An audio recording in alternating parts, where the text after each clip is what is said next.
Look who it is! Kate Trevillion's here. Hey everyone, I hope you're fabulous. Hanging out with the Bib stuff. You know Kate, she's already been in the video with mine. You guys watch all my videos, you know Kate? Yes. Here we are. Of course they do. We're in South Perth.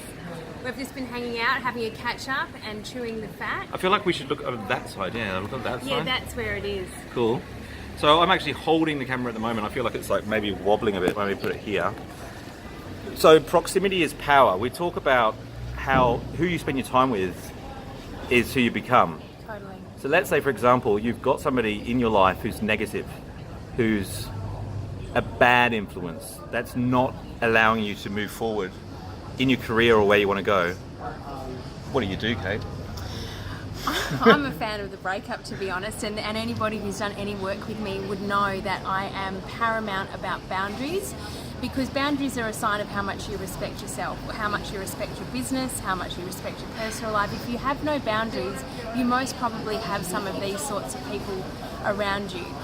So in the business context, if you have somebody around you who is narrow-minded, toxic, negative, and you want to get rid of them, you've got to deal with it head on, and you've got to have a tough conversation. Difficult conversations is something that the majority of people are very, very edgy about doing. So you can't just like go, see ya, and not have that conversation?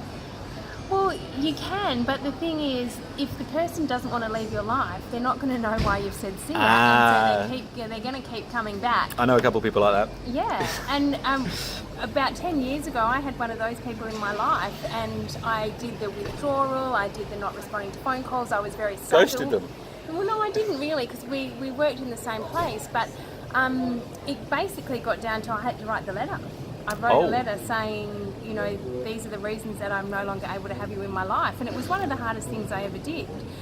But for me to truly respect myself and my time, and if I'm going to spend it with people, I want to spend it with people who inspire me and energize me and help me grow personally and professionally, I had to remove this person from my life. And the way that I did it was the letter.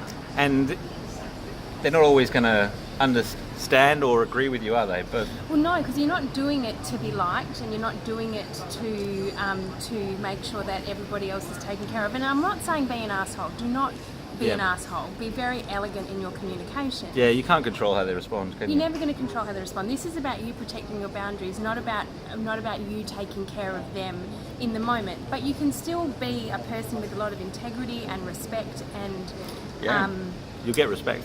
Yeah, and kindness in saying this isn't working and I'm going to pull away from it. I wish you all the very best.